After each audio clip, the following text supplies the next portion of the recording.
We are live. What up, y'all? Y'all know what today is? Do you know what today is? Man, it's the 15th of September. It is the 15th of September, 2023. Time is flying. Friday Night Lights. Your boy Pro. Back on River Street. Don't it look good out there? Ooh, it looks so pretty. Yes, sir. We got a lot to talk about tonight. Your boy Biden in trouble. Streets want Trump back. And the city of Savannah is interesting. My girl, Bonetta Lanier, Alderwoman, 1st District. She's coming on the show tonight as I broadcast live from the 1st District, River Street, Unity in the Community. No, we get down every third weekend. Anyway, we're going to talk about all that.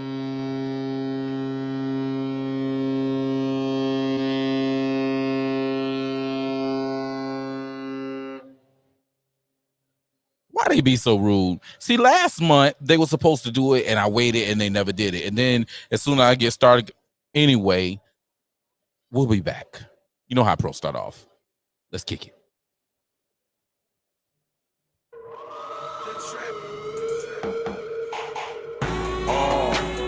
Lately I've been feeling legendary. God first, paper secondary. Real nigga, so I'm never scary. That's right. Lately I've been feeling legendary. God first, paper secondary. Real nigga, so I'm never scary. Lately I've been feeling legendary. God first, paper secondary. Real nigga, so I'm never scary. No. Lately I've been feeling legendary. God first, paper secondary. Real nigga, so I'm never scary. Get money. Lately I've been feeling iconic. Talking grind, know that I'm on it. If you're talking time, know it's my moment. Money on my mind and I want it, so I'm hustling harder than I ever have. Want the whole thing, you can't give me half. Haters hating on me, please don't make me laugh. Cause lately I've been feeling under pressure. Pops told me don't you let it stress you, so it's time to take it to another level. Daily I've been dealing with the devil, Lord, please forgive me for the sinning. The niggas that I'm with, they came to get it, and I guarantee them we gon' win it. You know how I'm feeling. Lately I've been feeling legendary. God first, paper secondary. Real nigga, so I'm never scary. That's right. Lately I've been feeling legendary. God first, paper secondary. Real nigga, so I'm never scary. Lately I've been feeling legendary. God first, paper secondary. Real nigga, so I'm never scary. No. Lately I've been feeling legendary. God first, paper secondary. Real nigga, so I'm never scary. Get money. Lately I've been feeling like a godson cross the belly. The one fitted to where the crown that is heavy. You gotta be ready. The path for the one who was chosen is difficult. Learning shit I've been thought it's a domino. Chapters inside of my life look like chronicles. Jumping over obstacles through the impossible. I was off failure, not optional. I was off failure, mindset. So I went gotta check out a complex. Been in situations, if they showed you food, it was nothing that you could digest. That might be something you can't process. But if you peeping game, it's a dog flesh. You know how I'm feeling, I'm not lately I've been feeling legendary. God first, paper secondary. Real nigga, so I'm never scary. That's right. Lately I've been feeling legendary. God first, paper secondary. Real nigga, so I'm never scary. Lately I've been feeling legendary. God first, paper secondary. Real nigga, so I'm never scary. No. Lately I've been feeling legendary. God first, paper secondary. Real nigga, so I'm never scary. Get money. Lately I've been on my other shit.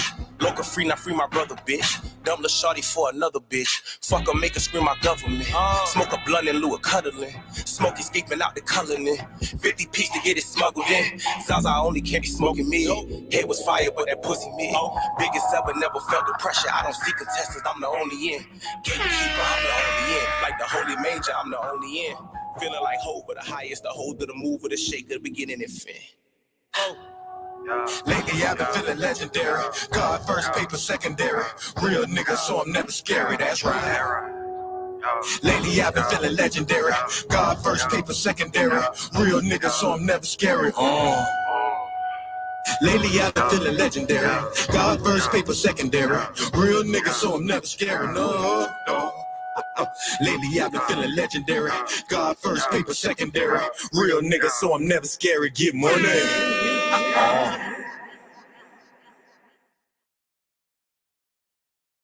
We jive.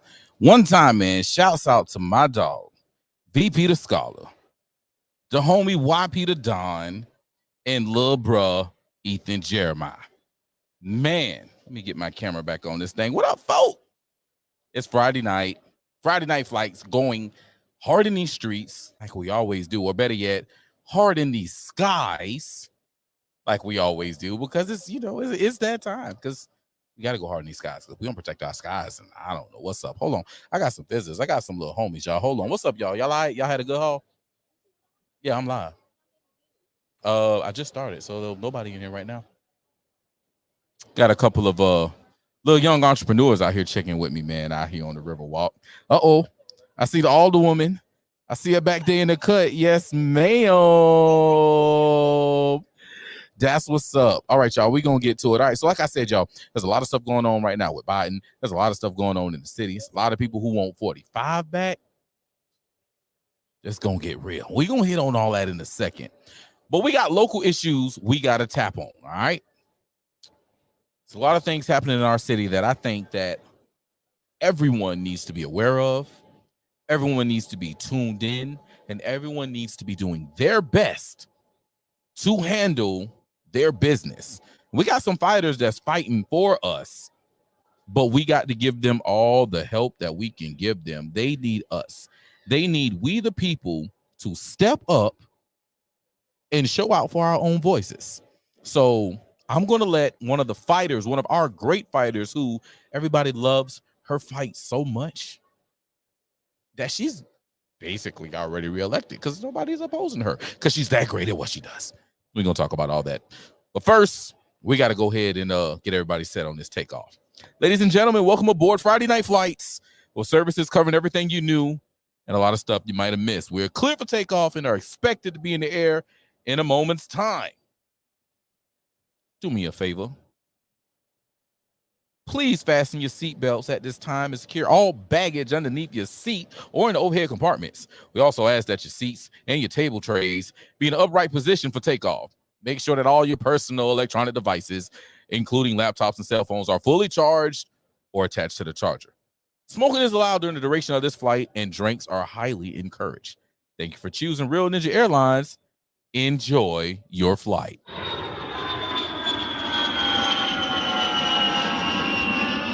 All right, y'all, let's go ahead and get that out of here.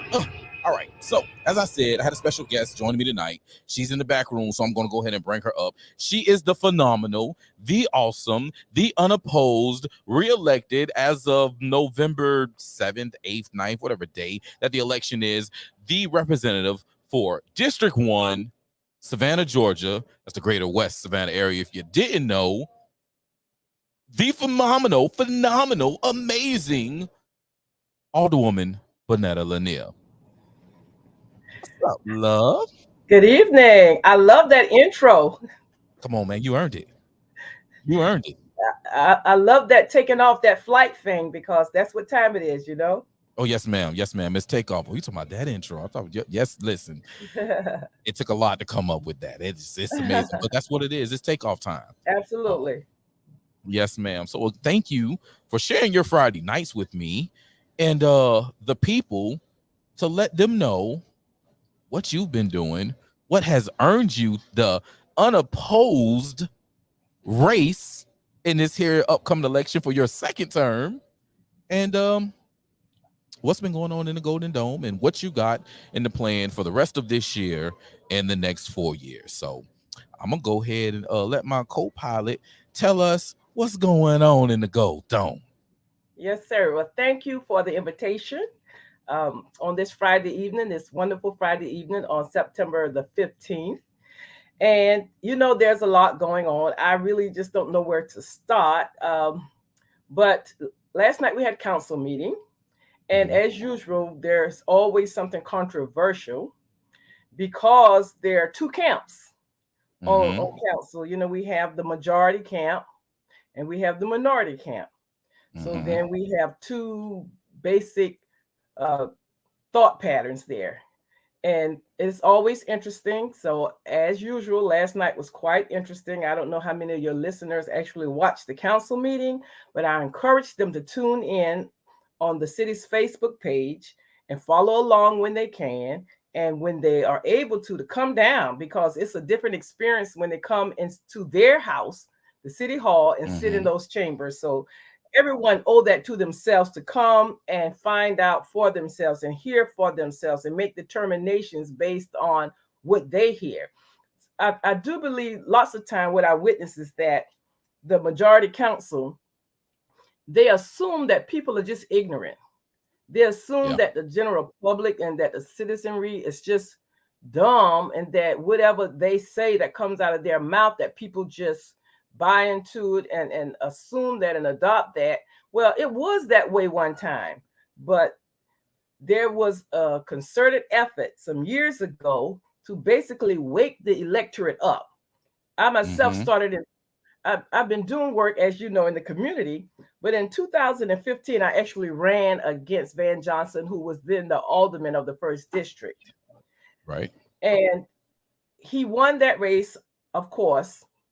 I only had 33% of the vote, but I knew I was on the right side of the issues, and I knew I was on the right side of history. So I told my campaign manager at the time, the late, great Mr. Curtis Victor Cooper, that I had to wake folks up. And lots of time, if you believe in someone and you know you have been supporting that person, if someone come along and tell you that person is not good for you or it's not what you think it is, the first reaction, the normal human reaction, is to kill the messenger. So I knew, you know, I'm a born and raised native Savannian, native West Savannian, 4th generation resident of the area, but I had to go to all these little old ladies, and I had to go to these people that I knew my entire life, and my family had known for generations.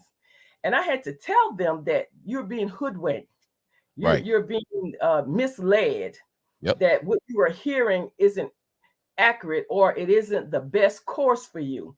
And of course, they did get angry with me, but I was willing to take that, the same little Netta that they knew from childhood, knew my family, my parents, the same little girl who they was always so proud of, who always had achievements in elementary school and middle school and high school and did all of these things and yet stayed true to my community. They were upset with me, but I took that. I took the snarly remarks and I took the arguments in meetings.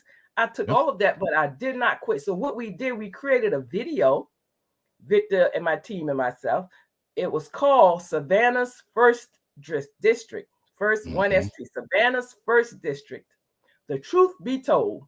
And we placed it on YouTube, but we made maybe about 6,000 or 7,000 CDs at the time. Right. And we walked all of these neighborhoods in the West Side, door to door, and we passed out that CD and we shared our message with the electorate. And I told Vic at the time, of course, okay, so we got the message out. We did a really good job on that presentation, but I told him it was going to take maybe 5 or 6 years for it to sink in, so people could go through those stages of anger and disbelief and pushback, and I don't know what all the stages were. It was almost like the grief stages. Right. So then around 2018, we started noticing a difference, because what we had been saying all along, then we started hearing that in the public. People started saying what we were saying. People were waking up. Now, Vic was Van Johnson's first campaign manager. They went to Savannah State together. They lived across the street from each other. They were buddies. Vic was really committed to getting him elected. But after the first term, Vic threw his hands up because he was astonished. He was just so shocked of what he saw or what he didn't see in that representative. And at the time, you know, I said, well, I didn't support him. I supported David Jones, but he got elected. So I said, okay, so we have a young man. He's articulate, and he is a political science, major. So I knew he had been exposed to the thought of how you use policy to make changes in the community, in government. So I said, okay, so we'll support him. We're doing all of this work in the community, And so we have a leader now that we can go to and give him this ball, pass it off, give him our charge. And we were just sure he was going to take our charge to the table because he had always been on a majority council, except for when he was with Eddie. So on the oldest 2 times, he was on a majority council. Then when Eddie came along, he was on a super majority council. He was not in the majority under Eddie. And so now he's mayor and he rules the majority. So he had every opportunity and then some to implement, to take our requests and our charge and to push them through, implement them. And it didn't happen. So after the first time, I didn't totally give up. So the second time I was observing really closely and I went to him several times. We were friendly during those times. We both worked for the county. When he came to the county, he found me there. I was on the south side. He was downtown. He spent time in my office. I spent time in his office. So we were friendly and cordial. But when I knew the suffering of my community, and I met him woman to man and looked him in his eyes and said, man, what's up? Why aren't we doing this, that, and the third? Why aren't you taking what we are requesting to the table? What's going on? And after about the third time having that type of conversation, I threw my hands up. I was done. I knew we had to remove him because our needs were so great. And he was just not in line, in sync with what we needed as a people who came up out the dirt of the West Side. And that was one of the things that I hit hard on when people jumped behind him for mayor. Like, you as the first district representative, sir, allowed them to get rid of the rib hut.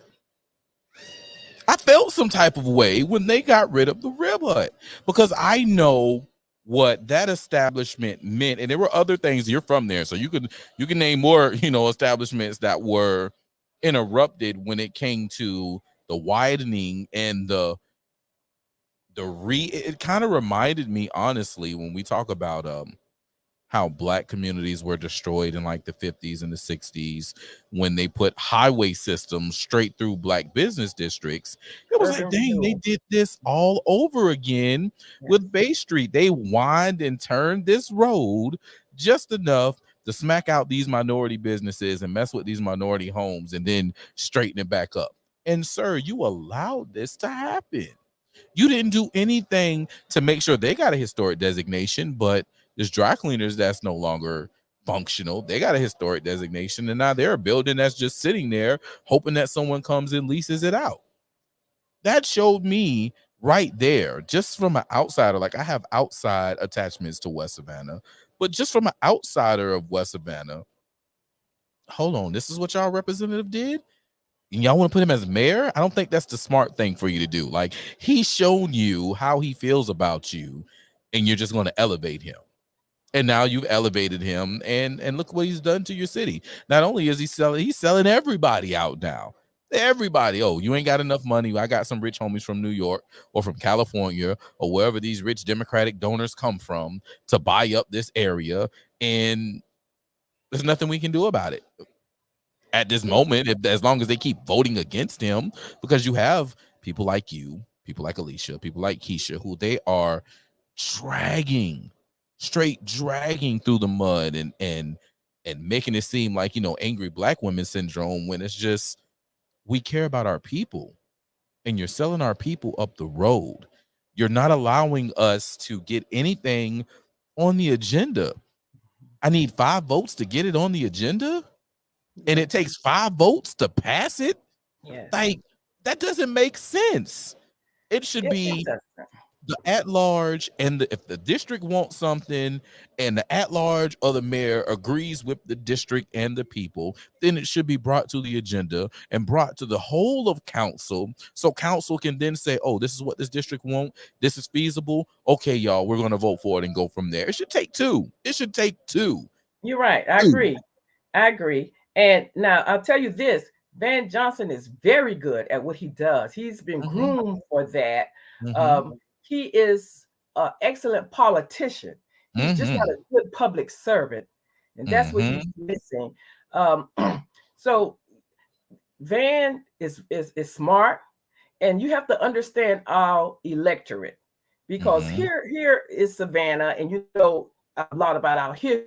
Well, our people were at the point where we had the first Black mayor, we had the first Black female mayor, we had the first this and the first that, we had the first majority council, we had the first, and our people were like at one point, okay, we're so happy because we have broken all of these barriers. Platitudes. And so as long as they got there and they did not embarrass us, and they looked well enough, and they spoke well enough, and I can't be one of those because I'm Gullah Geechee and it just comes out. That right. But when they had these people who were, you know, not splitting verbs and subjects and you know, and they dressed well, they were content with that. Just don't embarrass us, because we hadn't gotten to the point as a majority population to understand it's just not about them being Black or them going to a certain school or being a member of a certain sorority or fraternity. We're at the point now with me and people like me who are this generation who are woke, because you have woke older people and you have some woke younger people. You have some very coonish old people and you have some coonish young people. It's not about age, it's about ideology. And so when someone like me came along who was not only knew who I was and exposed to the culture at a young age, but also had received education from two HBCUs in political science, public administration, and became certified as a government analyst, certified government manager, certified Georgia economic developer. But I'm from the hood, and then I came back home to practice my craft, and I grew up in the first neighborhood organization that was created in Savannah. When my dad was one of those organizers, because he was a union leader at ILA, a young union leader trained in labor organizing. He brought those skills to his cousins and friends and uncles, his family in the community here on Hudson Hill, because we had so many systemic racist and structural problems. They organized the first neighborhood organization. So I was that kid who was drugged to the meetings and the churches before anyone ever had centers. And so I had a lot of exposure. My mom was in the garment makers union. My dad was ILA. So I'm coming up in that environment. I'm going to HBCUs. I'm getting this education. Then I come back home and I work for local government in engineering and public works and as a police dispatcher for 4 years. And so I'm on the inside and I see how they are doing everything that was anti-good policy when it comes to uplifting people and allowing people to be upwardly mobile. We could do this, drive this with policy, but we weren't doing any of that. So I knew that what I brought to the table was different. It sounded different. No one from one of these low wealth communities had ever sat on council. Now, Floyd was from here, but he had been many years, removed and living in Cloverdale. Every one of our representatives prior to me came out of Cloverdale. So here I am coming from an area in West Savannah that is still a majority low wealth area with all of these problems, dealing with a vulnerable community, systemic problems. And so I sit on council and my voice is much different from what they ever heard, and it sounds disruptive, but disruption is not a bad thing. Ask Uber. Is disruption a bad thing? Ask a lot of the new industry now, the electric car industry, is disruption a bad thing? Whenever there is a monumental change, whenever we are changing trajectories, a large social change, you're going to have disruption, whether it's in business or in society. And so what I bring to the table, my type of politics, my type of serving is very disruptive, because it's not business as usual, because I knew I was focused on changing the trajectory, because we were relegated to a poverty trajectory with the policies that came towards us in West Savannah. And I knew we had hard, smart, very smart, salt of the earth, hardworking people who built this city. The old sharecroppers, and we came up from these slave plantations, and I just came up around so many brilliant people. So I knew what our value was. And so we had to change the trajectory. The trajectory was like a hose, a fire hose. And we were shooting all of our resources in certain areas that were becoming rich and more and more and more. And we didn't have those resources go into these neighborhoods. So I tell people all the time, our community is not poor because of what we do.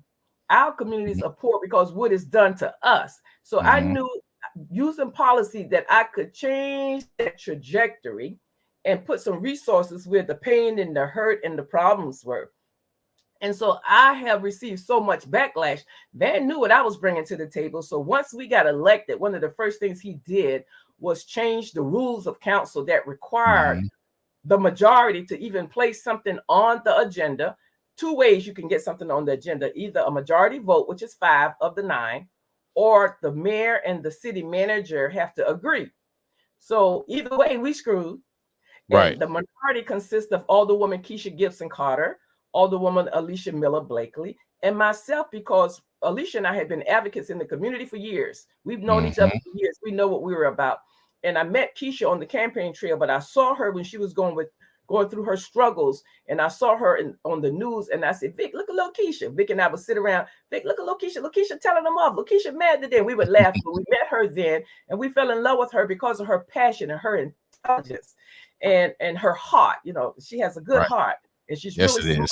And she's like a sponge, because I have been able to share a lot of views with her that she understands, and these are academic views, and she gets it. So, and then she could add to that with all of her experience from working with vulnerable people.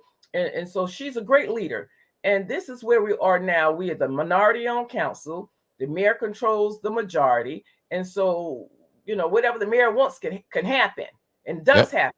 So if he wanted to happen for you and your community, it will. If it hasn't happened for you, it has not been a priority for him. Absolutely. And his priorities are shown that it is not of the people. And that's what we need the people, you know what I'm saying, to pay attention to. That and I'm just wondering where their wherewithal is with that, because, you know, I'm noticing that we can put policies in place, which, you know, we need more policy there. But when we do get policy in place that we should be taking advantage of, we won't. For some reason, as a whole, you have the me's and the you's and a few people who will go and take advantage and put ourselves in a position to know what's going on. But when we reach back to the family and say, all right, y'all, this is our shot, this is our chance, they won't come, right? I can relate to you with the people who watch you grow up, love you, love all the accolades that you've acquired in life, and just always supported you. But then as soon as you're on the opposite side of their comfortability spectrum when it comes to policy or politicians, or just something that just shakes the core of what they just have been lockstep believing in, they call you all the crazy names, and then they look at you sideways, and then they come and say, oh, well, maybe you was right. Yes, I was right, because I pay attention and I see how we can have that upward mobility, as you just spoke of. We can have that positive trajectory to get ourselves on the better side of the economy, the better side of life. We can do that easily. We just won't, as a people, come together and say, okay, you know what? Let's do this together. And that's evident of a baby of yours, right? That I swear every chance I get, I be telling people, and it just makes me mad because I tell so many people and I send them the link and tell them to get involved. Well, speaking of the Ivory Bay community at this point, the Ivory Bay Corporation, of trying to get people from the Greater West Savannah area, the Greater West side of Savannah, to come together and say, listen, y'all, if we allocate ourselves together, because these are the target areas right now. We see that they're coming across the viaduct over there into the West Savannah area. They're going after Carver Village and Cloverdale. They just put the arena there. They're going after Kyler Brownsville. They're knocking that off with the money that's being peddled around and the houses that are being sold through the land bank. They're moving through down to Sylvan Terrace and the Tatumville area. They are moving through the Greater West Side, and you have brought forth a corporation, a plan, a action plan for all of us to partner together and save our assets and make our assets make money for us, for not just now, but for future generations. And people just whatever.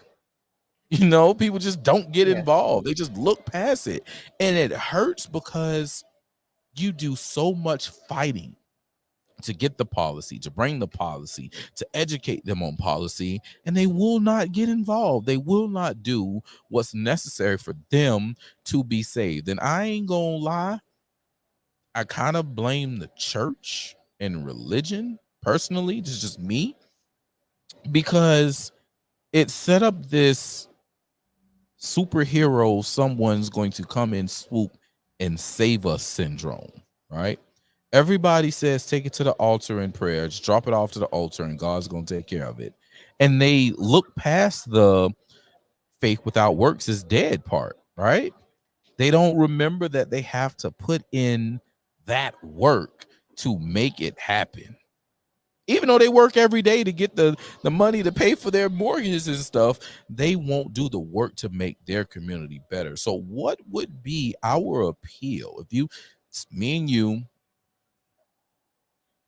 talking out and calling out to our folk in Savannah to come get right? What is the appeal? Because I'm lost. I'm just lost. Well, let me say this. We know that we have created a vehicle that could drive us to that upward mobility. We know this, and guess what? The powers that be, they know it too. That's why they have been working so contently and intensely to keep us from being able to be realized. So, you know, we were chosen for such a time as this. Everything we had to go through, it was for such a time as this. And I've really gone through quite a lot. And I look forward to even telling some of those stories. I need to do a documentary on one particular story, and it's economic based, but we'll talk about that another time. Okay. But it was in 2004, and I was, you know, doing my meditation and some yoga and source, and the voice said, and the Lord said, y'all sure get up and type. So I got up and got on the computer and I typed 25 pages that was named Ivory Bay Community Development Corporation. It's a CDC. The federal government back in the late 40s, all the way through the 60s, was coming up with these community development entities, like Community Development Financial Institution, that the CDFI, that's a community development entity, and a Community Development Corporation, a CDC, is a community development entity. Now, the federal government created these, and the purpose was to allow the little guy to have an opportunity to sit at the table with the big guy and conduct community business like corporate business. Allow the little guy to sit there and negotiate for community benefits for their community. And there's a lot of tools in CDC and then community and asset-based community development. And one of the tools is a CBA, a community benefit agreement.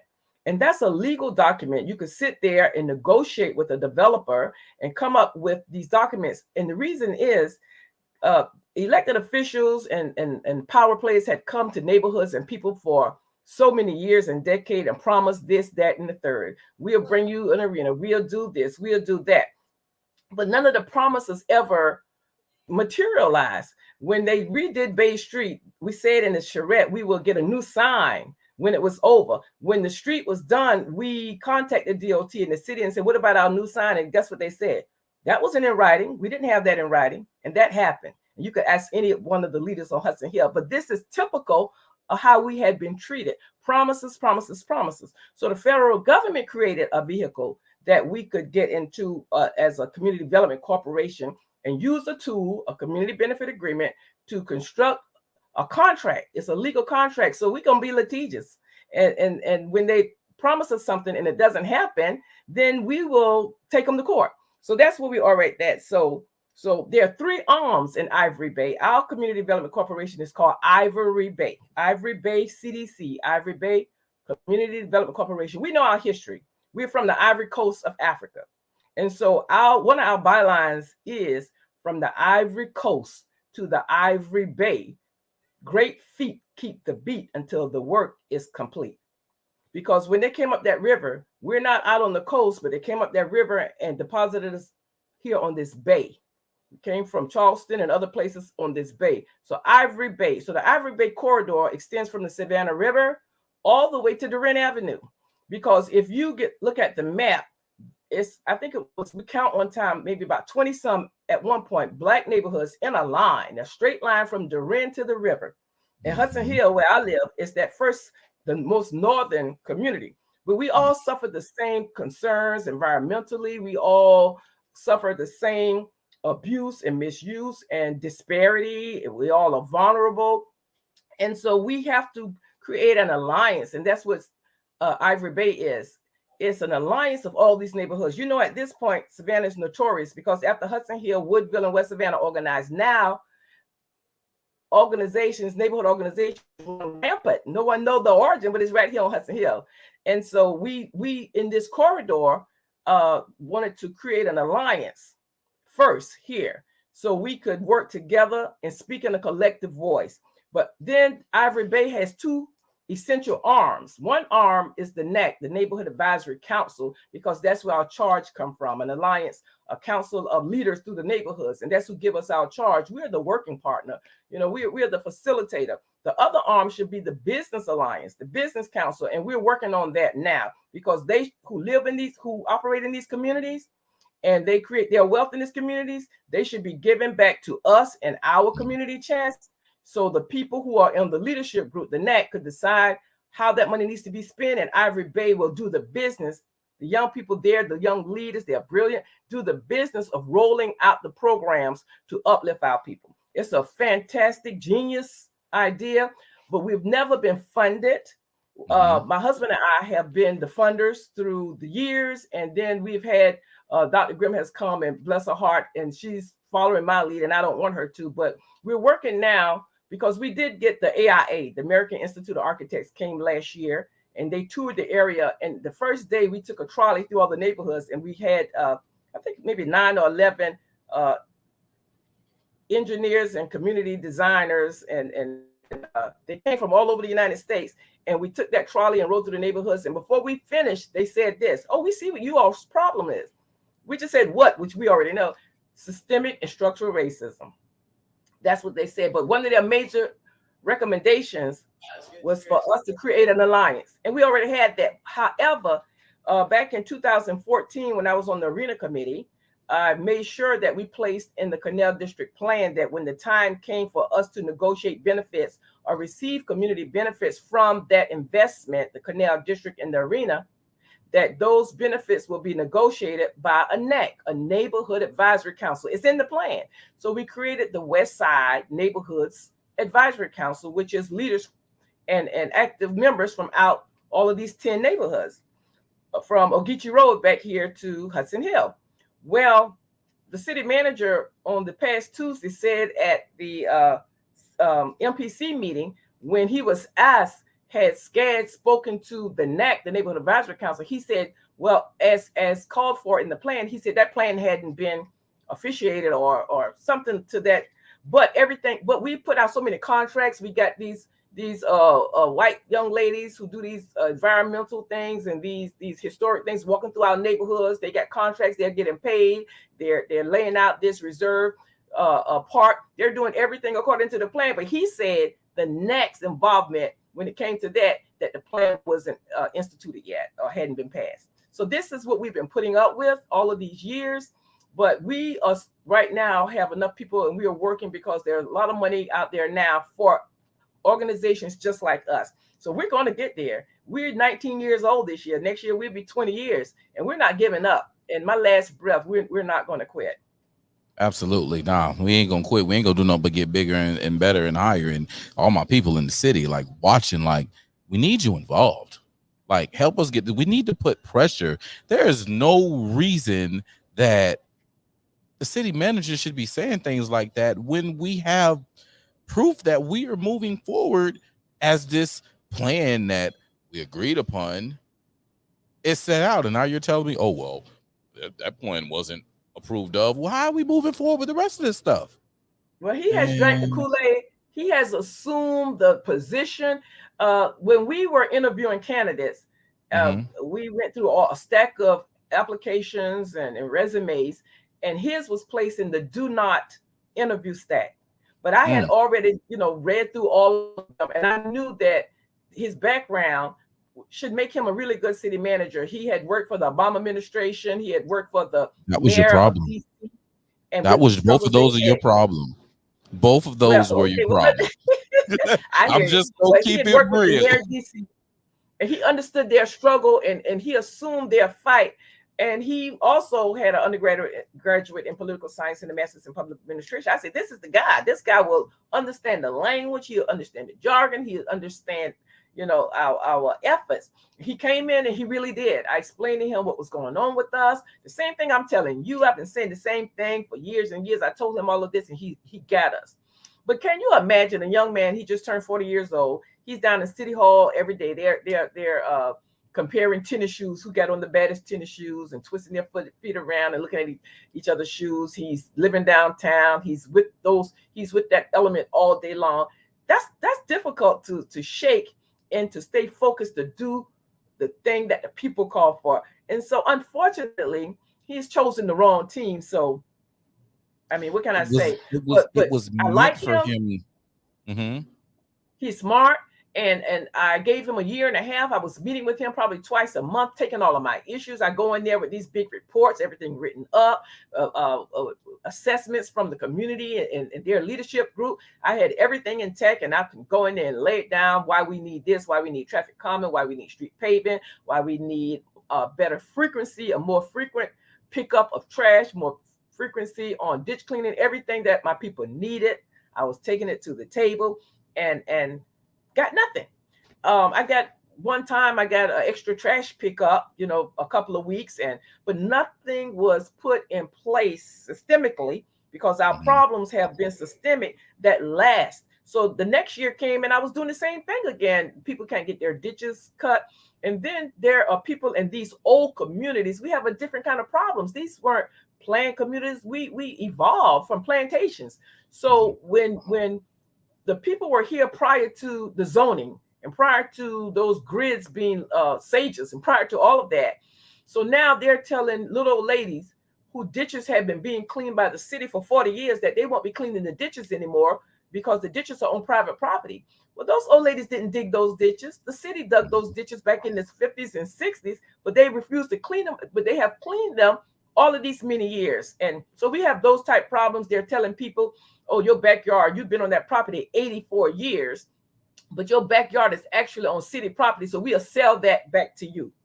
What kind of mess is that? So these are the type of problems right now that we are experiencing. They're very systemic, and we need a different type of resolution for our neighborhoods such as these. We have these little industrial lots, and when we had that R4 was the dirtiest, worst zoning you could have. It was that zoning where you could put any kind of old dirty business, any kind of, and they did that. And so we changed it, but we still have those little industrial lots. So we have all of these dirty, very toxic businesses in our neighborhoods, and they are intruding into the residential fabric and interfering with our quality of life. It's a lot. Yeah, and for those people who are familiar with Savannah, you know what I'm saying, you know what industries we're talking about. You know exactly what industries we're talking about. The ones who refine the petroleum, the ones who make the paper, the ones who make the boats, the ones who make the brick, the ones who smash the unwanted whatever. You know what we're talking about. And these are things that need to be addressed because again, it was systematically done. And these are these things. So all my white viewers whose pennies might be getting in your wads or whatever, I don't care. Because this is the thing that you need to know. You're absolutely right. And that's how, and it's crazy because I hear that from them, right? A rising tide raises all boats, raises all ships, right?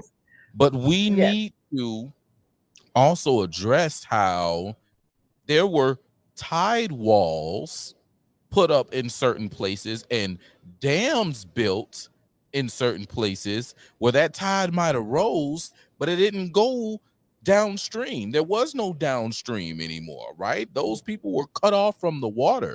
And this is what we're talking about. We're talking about ships that were purposely had holes put in them underwater from a dive team that blew up the hull of the ship, and now the ship's taking on water instead of floating like it's supposed to do.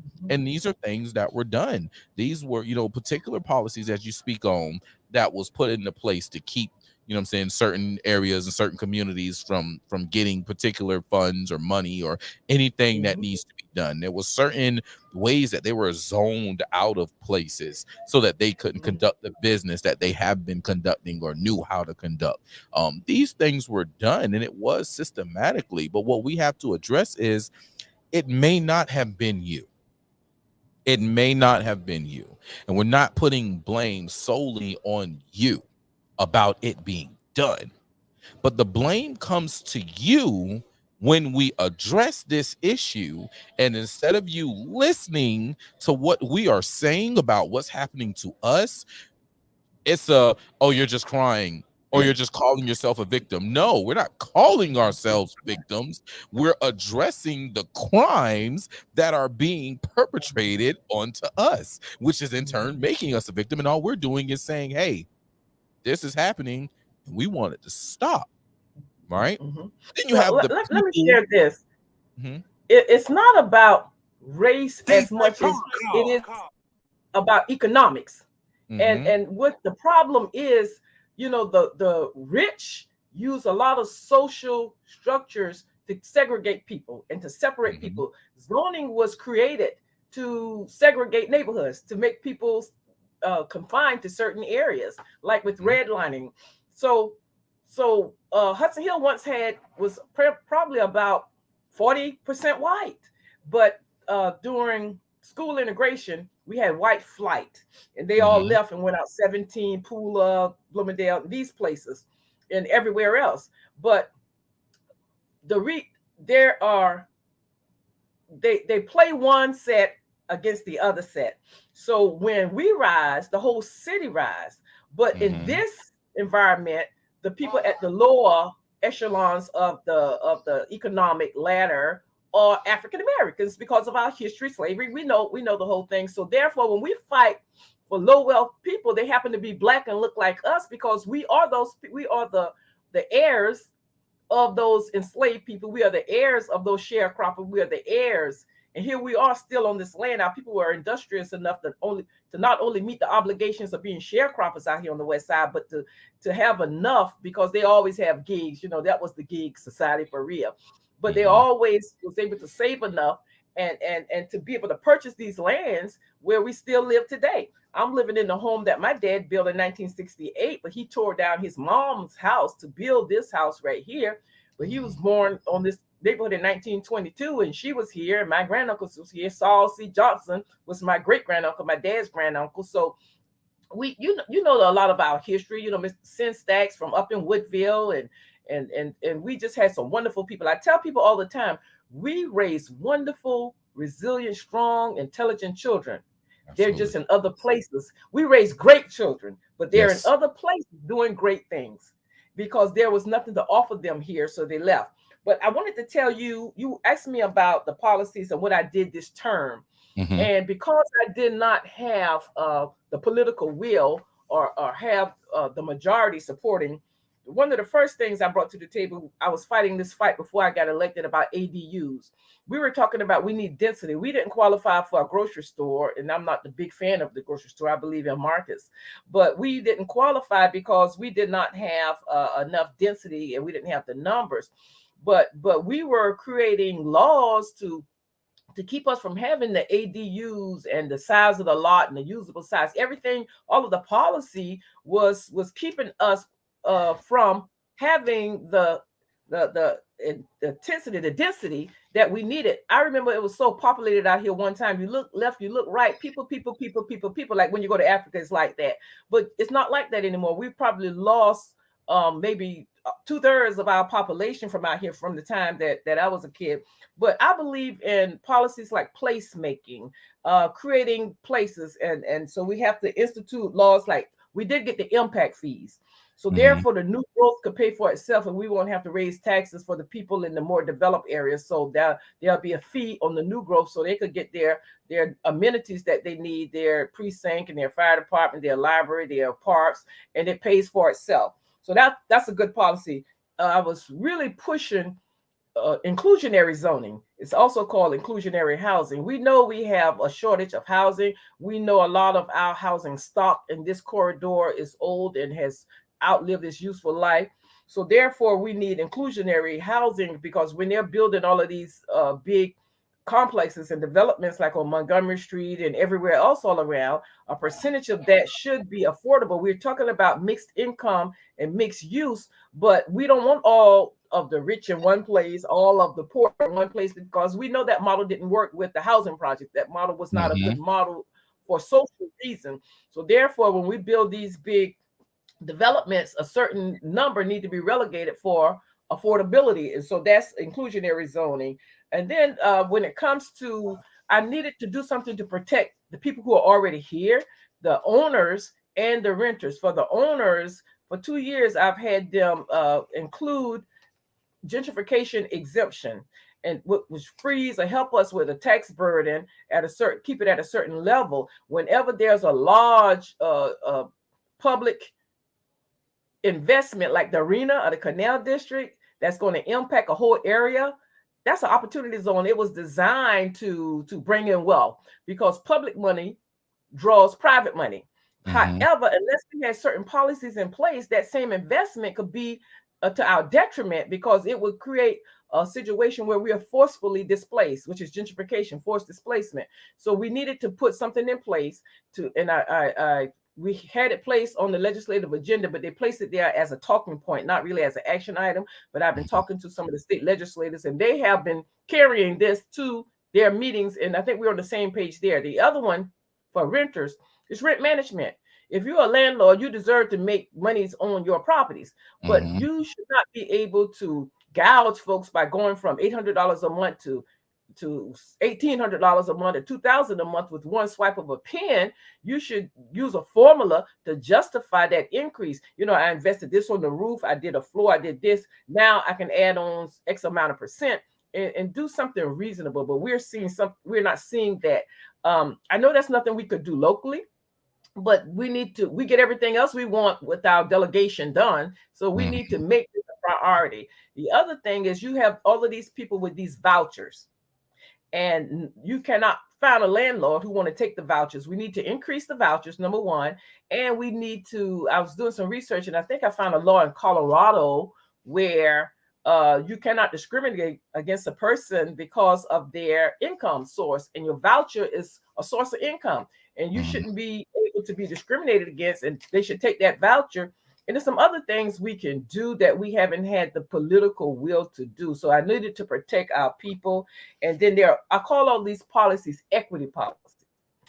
Equity policies, because that's what we need. We need not equality, because that's everybody the same thing. But our people have been left out and underserved for so long. We need equity, parity. We need a little bit more over here to even bring. And so what would be a definition? Because we hear that word equity a lot, and I'm not gonna lie, it gets overused. And not only does it get overused, it gets co-opted, right? It gets taken and used in a way that turns people off, you know what I'm saying, from the word equity. So when you say equitable policies, like when you see an equity policy or equitable policy, what is that? Like, what is the equity policy for the first district in trying to help these people who are underserved? Well, those were equity policies that I just named. A community benefit ordinance, community benefit agreement, gentrification exemption, rent management, ADUs, be able to have duplexes. All of these are policies that protect the people who are already there, so we can not only age in place, but we can create generational wealth in place. So we got people saying it because it's a byline. But it's more than just a byline. It's more than just jargon. You have to back it up with policies, and that's what we haven't been doing. It sound good, and you have them on council sitting there, equity, equity, equity, but they haven't done one thing to provide that equity because really they don't know what it is because they are in business as usual trajectory. Now, never in the history of Savannah, anyone has raised probably close to $500,000 for a mayoral candidate, any candidate. Now, let me tell you why, in my estimation, why that is happening. We started the SPLOST. We started the Special Purpose Local Option Sales Tax in 1985. And so really we are addicted to it. We went from it being for infrastructure to it's being for everything else, capital I. Yep. And so this community depends on that SPLOST.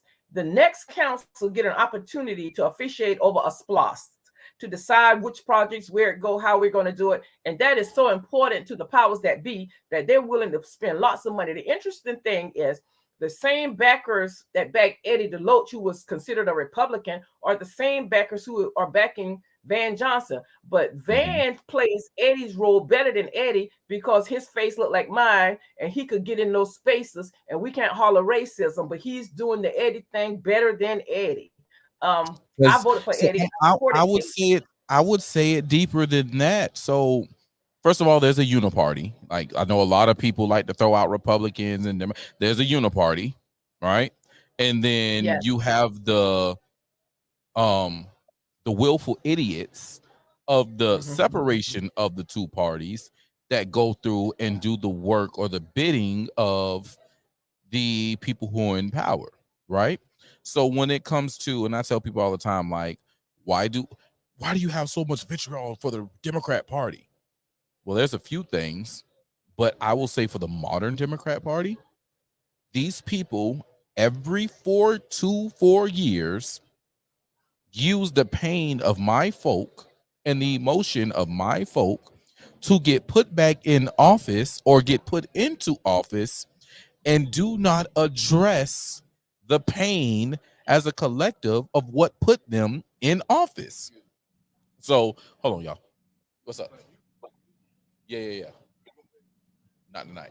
I'm in the middle of a podcast. So yeah. Tomorrow night though.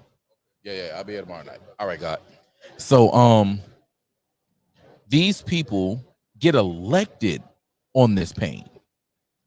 They get elected on this struggle. Hey, y'all, put me here so I can do this for you.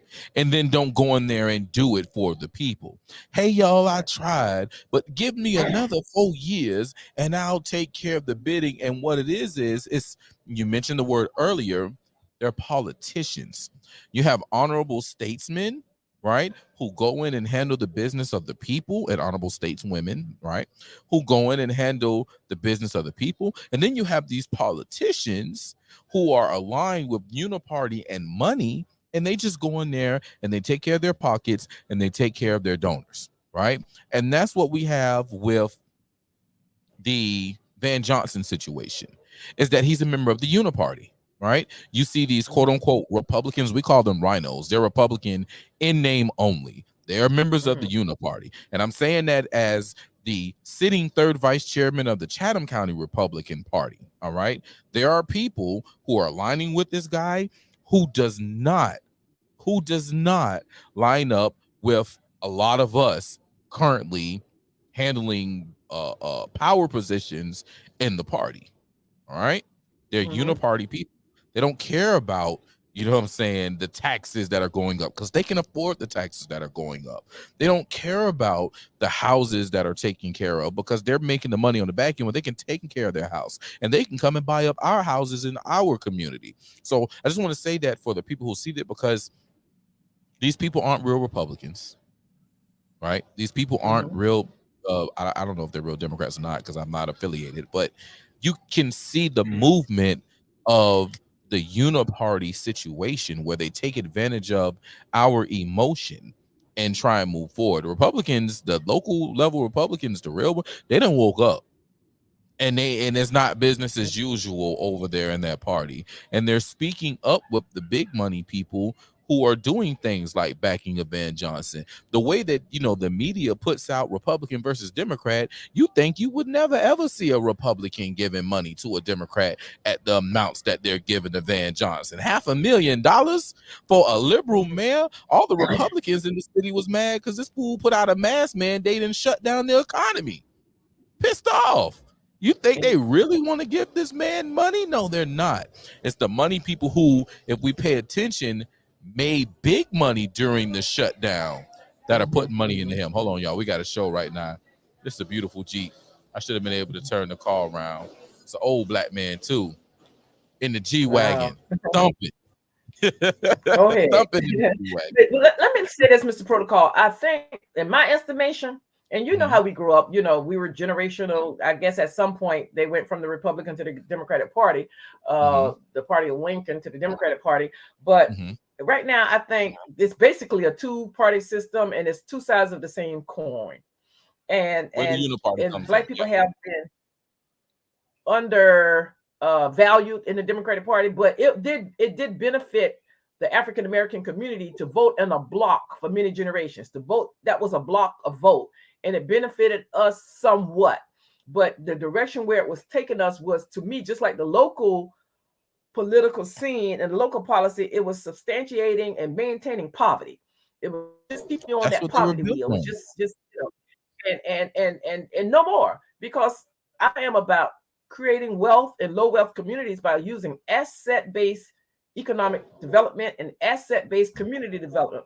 And if I could talk to your Republican and your white listeners, what I would say, if they have no idea how much it would benefit them in this city if they supported something like an Ivory Bay or the low wealth people. We're looking for partners. We want to collaborate with your listeners, with people, with businesses, because we know we have to do this thing together, because the science tells us that there's a direct correlation between poverty and crime. And when poverty is high, crime is high. When poverty is low, crime is low. And what I have been really, really working hard to get is a community market and entrepreneur center west in the Waterworks building. It's written into the Canal District plan. But see, what happened, everyone was looking at the arena, and we could not get any policies in place to drive the investment back into the neighborhoods directly. That's giving out tickets and every now and then letting the presidents come. That's BS. Little, and I have to tell you about my protest, because I haven't gone to anything, and they give council free tickets, and they created what do you call that little room that they go into?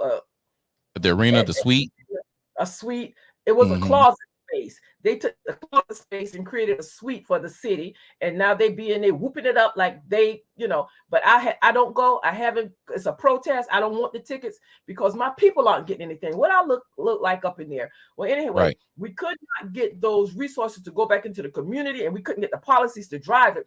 So I told Vic, let's look beyond the arena right now. We have to come back on that one. Let's look at the Waterworks building. No one was looking at the Waterworks building in 2010, 11, and 12. So we wrote that in the charrette, in the policy, that building would be designated to be a community market and entrepreneur center. Although they wrote business center, our entrepreneur center is what we need.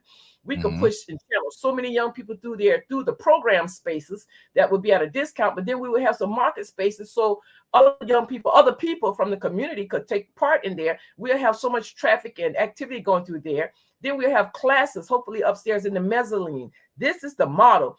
You wouldn't believe now that their eyes have opened and realized what we did, what I did, and put all that in the plan. You would not believe the pushback that we are getting, where now they're going to get grants to make it a food market. They want Healthy Savannah step up in there. No. I mean, what it's supposed to be. Our people to uplift this corridor, and we're going to fight for that. But you would not believe how they're trying to take this another way. We can't have nothing. They don't want us to have a little bit. They want us to have nothing. But so there was you said something earlier, right? And I just got to put this out there. You said when the paradigm shift from being the Lincoln to, being in the party of Lincoln to the Democrat, there was a plan. It was two things, and everybody loved to talk about LBJ because he signed that Civil Rights Act, right? But there was two things LBJ said. He said, these niggas is getting a little too uppity, so we got to give them a little bit so they can get a taste and be satisfied, so we can keep them down and quiet them up. right? And then he also said maybe 5 years after that, I'll have these niggas voting Democrat for the next 200 years. And then that's when they implemented the social plans and the things of giving them, again, back to what he said, we just give them a little bit, it'll be enough. So we'll provide them the housing, we'll provide them these social programs. Let's wean them off of working so much and wanting to work and pay attention to what the real game is, to now fast forward, they've done that, right? They didn't realize that they had a smart young woman as yourself getting in, putting this stuff in his plans, right? So you done put in this plan, yeah, we need this community market, and it's all based on the people who live in the area and these community people, and we gonna make this an incubator for businesses, and we gonna have the fresh vegetables and the fresh meat and stuff coming through this market. They gonna be trained, and they got started plan, and it was like, oh my God. But it's just not designed for Black people. That's what they need to know. I mean, you may have some scared young people, you may have some Wilmington Island young folks, but you're going to have the spaces delegated for the program there also, because it would be such a mix. It'll be such a wonderful thing, and we could do this together. We're not looking to, thank God we don't have the hearts of the to do what has been done to us. So I think intelligent, a lot of Caucasian people that I know, intelligent people, they understand now that we're going to have to find some parity. You know, we know our history, they know our history, and so it's not business as usual, but we're not looking to turn, you know, we're looking to work together. We're looking to sit down and negotiate. We're looking to for help. We're looking for heroes. We're looking for people to come and make this work for all of us, because we know we could do something about the crime. We never raised these type of killers and murderers, you know. And you know, I know about that firsthand, right? Based on what I went through. You know, God bless me with a star child. I mean, I never saw a man like that, and such a personality, and you know, handsome and poised and brilliant. And my son walked to the park and was doing some music, creating some mixes, whatever y'all do on the computer. And a drunk homeless guy walked up there. My son was 24. This guy was, I think, like 44. And he had a gun and he was drunk. And my son said, hey, man, why don't you leave from around here? Don't you see those kids over on the basketball court? So that person turned and emptied his gun in my son. And so we never created those kind of people. So the work that I was doing this work before, but I'm so committed to it now, and not for my son, because my son was on the right track. We did the right thing with Bill. For that young man that came up there that was in such a place where he could empty his gun in my son. So these are the people we have to catch, and putting them in a center on Wheaton Street to teach them how to be good employees for the car factory is not where we need all of our children to be. And we have to build their character. They have to know who they are. They had a summer program at Moses Jackson, and the kids were learning about Russia and Australia and Ethiopia and France. Our kids need to know who they are first, where they come from, right? And some good reading skills and good math skills, and then they would be, you know, pairable and with anyone. And so that's what we're wanting to do, so they could get along with anyone, speak to anyone with the confidence they need. They could work alongside anyone, make good decisions. And this is where we are. And unless we do this, our city is going to suffer. But we could be the beacon and the shining star down here on this southern, southeastern seaboard if we would implement, or when we do implement it, because they have gentrified all over Savannah, the east side and downtown. In 2006, I had an opportunity to chair the gentrification task force under Otis Johnson. So we know where the gentrification was coming. We even identified the neighborhoods, but we did nothing. They did nothing to put any policies in place to ward it off. And now it's right here on our front door. So we know what's happening. We have more work to do. We're looking for partners to collaborate to do this work, but they got to put some money in the parts, the SCADs, the Georgia Port, the International Paper, and that Colonial Oil, who was a bad community partner and poisoning us over here. We helped them. We wrote a letter the last time I was president to help them get some type of designation or something they needed to get, and they needed a letter. We wrote it. We wanted them to hire some people down at that yacht place and they did nothing. They didn't even take my calls after they got the letter. And you got the audacity to put your name on the arena that we work hard to get, an investment. How dare you? So we have to change some things and do some things right. But they need to come and sit down and talk to us. We're not mad with anybody, but we insist that it's going to be not business as usual. And we're going to come and we're going to work together. We're going to collaborate. We're going to create generational wealth. We're going to accept the people who are going to move in here. We know some new people are coming in. We're going to stay here, us who are already here. We have a beautiful plan. We have a plan that will work, but we need to, for all of the haters to get out of our way so we could get this done so our city will flourish. And we're going to get them out the way because this is our city. Yes, and it's going to take us people who are from here to truly put our feet down and possibly some feet on some necks to get what need to be done, because it's a shame for ours to be taken from us. It's a shame for outsiders to come in and get better treatment and better pick of the litter than the people who have blood, sweat, tears, and bodies in this ground, in this soil. It has to happen. And with people like you fighting, people like me fighting, people like Alicia, people like Miss Deidre, as long as we're out here fighting, it's gonna come to us because we're putting in that work and we're showing ourselves assured. God gonna peep game and we gonna get what's due.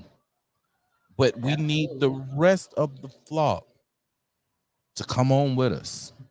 You have to stand. You got to come get in this class about owning your estate, estate planning. Trust, set up the trust. Setting up trust. Financial literacy. Yes, we have to do that. These are games that, for whatever reason, in the past, we have been kept out of, systematically kept out of. We have been, this isn't even a game that we should even think about. Nope. Basketball, football, love and hip hop. That's what you talk about. Sisters, that's what you talk about, okay? What's the Medea play? What's the Medea movie? That's what you talk about. You don't talk about trust. You don't talk about estate planning. You don't talk about getting your wills and everything probated in court. You don't talk about getting your land patents. These are not conversations that you hold. These are conversations that we need to start holding. We need to start breaking. I challenge you, Mr. Protocol. Speak the change. I challenge you. Don't, what you said is correct, but don't speak. Say we are learning. I see young people out there doing fantastic things. I see them understand financial literacy. I see them. We got to speak the change and focus on it, because you're going to attract more of that. So we got to stop saying things we used to say about we don't do this together, we don't do that. It's twofold, right? Because I joined World Financial Group to do the whole financial literacy. That's why I went in to teach people financial literacy. That's why I have Friday night flights and the shows and the things that I do to actually do the work for people to take advantage and build. I mean, I can't bring forth a problem and not provide the solution. I will always do that, but I will address what is reality. And honestly, what I've learned is from a lot of people, me speaking and talking to them like this, it kind of shames them in the, you know what? He said, what? I'm going to show him. I'm going to go, good. I want you to get that bigger in. I'm going to show him. Just show me. Show me you could do it, so I can be like, all right, bet. Because that's what it is. It ain't so much of a, it is a beat up moment. We in the ring, we sparring, Muhammad Ali, Floyd Mayweather, Sonny Liston, these people didn't get great in their craft without getting in the ring and sparring with people, right? So that's what I am. I'm a spar. It's all love. I'm a talk trash, but then I'm gonna share this financial literacy. I'm gonna share this last weekend, week before last weekend, I think. What day was that? What day was that? That might have been September the 1st, maybe. It was the first Saturday. Storm was week before last. It may have been. We did the we had lunch at Carrie Hilliard's and we watched The Banker. Right. And we talked about, that situation. We're going to do it again, but this time I'm going to do it online so more people can be a part of it. Shouts out to the Frederick Douglass Foundation. My dog came down here and we set it up. Brother Mike Lancaster came down from Atlanta and with the Frederick Douglass Foundation and provided the lunch. And we went in there and we had a good discussion, man. We had a good economic discussion. And we're going to do it again. This time we'll do it online. Everybody can come in. We're going to watch The Banker. And then we're going to discuss what was going on in The Banker, right? We're going to talk about the real estate acquisition and the banks and how assets were a part of the banks that in turn gave the money for the loans so that they could actually build their businesses, right? This is what we have to do. These are the conversations. And I challenge all my listeners, all my watchers, the people who watch for me, the people who are going to come and watch for Alderwoman Lanier, come and sign up for watching The Banker. Make sure you're in that seminar with us so we can have this discussion, because these aren't discussions that we have at home. We aren't normally having these, but now once you are exposed, because you don't know what you don't know, and it takes exposure for you to know, and continuous learning process. Right. And then once you know from the exposure, it's your will of, I want to do this. Let me find out more. Because these little things right here, these little things is powerful. All right. You can find out so much from the palm of your hand, deeper than a TikTok, right? Deeper than a Facebook. We can find out so much, and that's what we have to do. And then reach out to people like me or people like you or people like Sister Deidre who are knowledgeable in these areas so that we can better ourselves and better our families, better our generations in the future, because that's what it's about, making sure our generations are set up properly in the future. Well, I want to say two things, and I know we're getting close. In the state of Georgia, they have what you call strategic industries. And the state focus on channeling money, pushing money through the state into those strategic industries.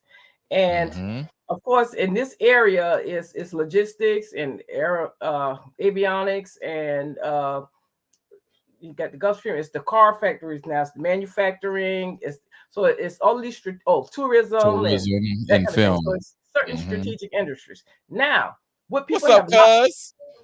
I'm good, man. You doing all right? That's good, cuz. Good to see you. Riding clean, boy.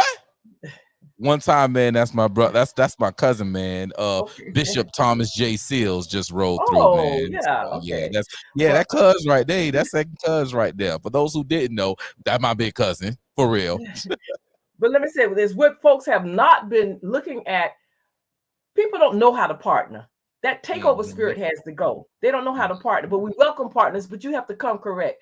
And what has happened, we've had some legacy nonprofits. This may not sit well with a bunch of folks, but the monies intended for low wealth communities for social intervention, when they count our heads and they count our rooftops and they count our public health problems, and they give the money to these nonprofits, and they come and they come in our communities with their plan, and the needle never moves. And they hire these staffs and they hire these people. Well, I've been complaining for years. So now what they've started to do is hire these brilliant young black faces to come into these spaces.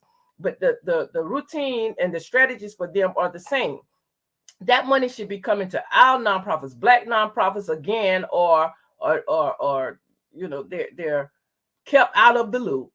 Their despair, and so we need, if you're going to partner with us, you need to have a memorandum of agreement before you go get a grant saying that we are in this partnership and these are our terms. They need to stop giving all that money to those nonprofits and put the money in these communities into our nonprofits. We will be glad to partner with people that have certain talents and skills to come in to roll out these services in these programs. And I guarantee we can move the needle. We're doing the work already out of our pockets in these communities, and we've been doing it for years. But we should not have to spend the little bit of wealth that we are building up to do these social needs, but we do it because of the love of our community and the love of our people. So I'm sending this out to let these nonprofits know you're on notice. I've told Jay Melder, you all need to stop getting these grants and allow these people to come in here and say, look, they got some poverty over there in Hudson Hill or West Savannah and Carmel Village. So we want this grant. So we need the city to partner with us. No. If they don't have a memorandum, a MOA, or MOU, they should not be able to enter into a grant and partner with the city, because that money should be coming directly into the community. We have professional people. We have all these skills and talent in these communities, and we could dot the I's and cross the T's, 501c3, everything else. And the money needs to come to us, and we need to have partnerships with folks. And that's the way this needs to work. And so we're trying to change that trajectory, because a lot of money have come. They could show you a lot of money. They could show you these stats, but we know from living here, the needle has not moved and the trajectory has not changed. It's the same old, and that's got to stop. It's got to stop, and we're gonna make it stop. It's on us, and I already know we're gonna make it do what it do. You know what I'm saying? Because we don't play no games. Going into the next term, Mr. Protocol, I have placed so every council has a strategic plan. The strategic plan that this council is working under is the same plan that Floyd had, that Otis had once, Otis had twice, that Edna had, and Eddie had. It's the same plan. It's in writing. I can show it to you, but Van added one more category onto the plan, and that's the only change. Now, if we keep doing the same thing based on the same strategic plan, we're going to get the same results. I recommended a community benefit strategic approach. It's bottoms up, and it's more of a citizen-driven type plan. And so I'm going to push for that again, going back in, and all of these policies that I've placed on the table and haven't gotten them passed or instituted, I'm going back and push those policies. And we need to have a community-driven, resident-driven approach to policy creation. And so I'm going to focus on that, going back in, and focus on the building out that entrepreneur center and community market, so we could do something about this food apartheid and do something about the building entrepreneurs, because another study tells us that the entrepreneur economy creates generational wealth, and it also it decreases poverty. So why wouldn't somebody, when I took this to the council, the mayor said, we already got entrepreneur center. We got one on Gwinnett Street. And that was his response when I was pushing the entrepreneur center and community market. Right. And it's like, okay, that's on the east side. You don't have a lot of people who can travel over there. What's wrong with putting one on the west side of Savannah for west side entrepreneurs? The east side entrepreneur and the west side entrepreneurs are two totally separate communities with two totally separate situations to focus on. So what are you talking, man? See, we need economic drivers in our community. And if you notice, so much. If you notice, they've been putting all of the resources around Waters Avenue and around the park on the east side. And you know, we haven't had the investment under this council because it's a petty And this mayor been there 16 years. And now he's acting as if he is the alderman of the district. He's and he is 16 years in this seat. This is his 20th year on council, 2 decades. And now I'm not in the room. I'm not in the room to negotiate about Kyla Brownville. I'm not in the room to negotiate. You know what they did about the weeping time when they're bringing this money from the port. I'm not in the room. And that's not a good investment, because unless we have some policies in place to protect us and drive the investment better, that's like pouring gasoline on the gentrification fire. So I'm not excited about those investments, because we've been trying to get to the table with those people, but our people are asking for double pane windows, air purification on the inside, air purification system, asking for different type of interventions, because we're suffering from the water in the air and the this and the that and the third. So we know what we need. None of that was mentioned because I wasn't in the room. Now, last night they were talking about Cant because they got free buses downtown, and we're subsidizing those. And so I heard the other people talking. Oh, I've been in conversation with Jay Melder about the bus on the south side. Oh, I've been in conversation about bus on Wheaton Street. Oh, District is in conversation. Well, who's in there representing the west side? Because when I hear about it, it's on the news, or I get a text. I'm not at the table, and I won with 83% of the vote. I got 25,000 people in the district, and I'm not sitting in the table. That's voter suppression. I can't even get there and represent my people. And I know I'm communicating in the neighborhood. So I'm not going speaking out the side of my neck. I'm going taking their issues to the table. But my seat is being occupied by the mayor. People, please pay attention. As she opened up the show with, go back and watch those council meetings. Pay attention to who you're pressing that button for. It doesn't matter what Divine Nine they're a part of. If you've seen them at church or in a club, what does their voting record look like? What does their policy look like? What do they have for you and your family? We're going to talk to Miss Bernetta Lanier again because I mean, she ain't running against nobody. To see, all she got to do is live for the next 5 years, and she gonna be all right. So we're going to talk about what it is more in depth that she has in place as far as the strategy for the Greater West Side for the first district, the policy she would like to see in place, and what can be done, to, as far as this policy is concerned, to help the rest of us around the city. Because she has a plan. Brilliant young woman, and it's going to take all of us to come together and make this plan truly happen on council. But it starts by voting people in office that are truly going to do the bidding and the will of the people, those true public servants who know their public service. Oh, by the way, before we get out of here, I got to thank you. It's the first time that I've had you on the show, so I can thank you in front of everyone, as I've done in private, for standing up for the people of the city during the raising of the taxes that they want to say wasn't a raising of taxes, right? It was. You stood up and you spoke for our behalf after we were chastised and almost read our rights to by the mayor and his city attorney when it came to what we were saying as far as raising taxes and what it is that their job is on that dais. And to me it kind of hurt. Well, I ain't gonna say it hurt, but it pissed me off. I was ready to fight. I was ready to fight when he cut that meeting off while you were talking. That threw me over the edge. Now I was I was ready at that point in time when he adjourned that meeting while you were talking. That was it for me, because you were saying what needed to be said. We came here to listen to the people and to hear their address on what do they feel about these taxes being raised. And you are there for the people. You are amenable to the people in which you represent. That is what the Georgia Constitution, which bound y'all on top of the Savannah Charter to be in that position. So when you try and chastise, oh, well, that's to due process. That isn't. No, that is to the governing of this body and the people. The way that, and this is another thing you fought for. I'm so thankful that you did, that you caught. There's an organizational chart with this city.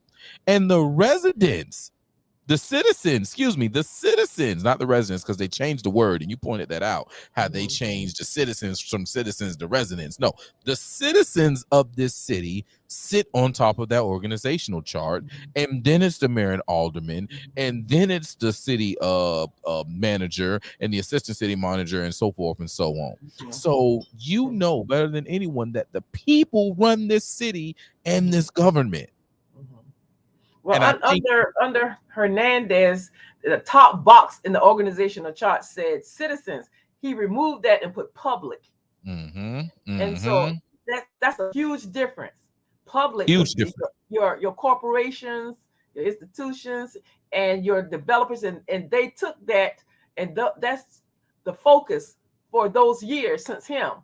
And so now this council changed it back. And put the citizens back at the top. But it should be citizen driven, but we haven't done that part yet. Right. And we will. Don't worry, we coming. So y'all get your pitchforks and get your broomsticks, cause it's time to get to work. It is time to get to work. Auntie, I thank you so much for coming on and giving me an hour and 30 minutes of your time. That's a blessing. It's much appreciated. I thought it was gonna be long, but whoa. Hey, listen. It's nice. Thank you, audience, for continuing to support me. Please approach me. Let's talk about it. Bring your ideas. Let's have that discussion. Absolutely. Absolutely. I'm gonna get you. I've been hearing some things from some friends out in the extended first, as I've come to call it. That side, that Pooler side of the first district. We're We working got to on get up. something out there. They need to Yeah, organize. They're a little scattered, and right. you can't be as effective scattered. So we're going to work on a Highlands Community Development Corporation. I think that will be wonderful for them. Absolutely. That's we're gonna get it. We're gonna get them educated, and we're gonna make it happen. All right. So Absolutely. thank you so I much for appreciate coming you. through. You're welcome, love, and congratulations on securing that there race unopposed, man. That is Thank you boss so much. right there. You're so Thank you so welcome. much. We'll All make right, it I'll work. talk to you soon. Yes, ma'am. All right. All right, love. Good night. Good night. All right, y'all. That was the great Alderwoman from the first district. Alderwoman Benetta Lanier. Listen, y'all. The city is a mess, and we got some people who are fighting, trying to keep things on point. But it's a mess. And it's up to us to come through and save this city, this county, this state, and this country.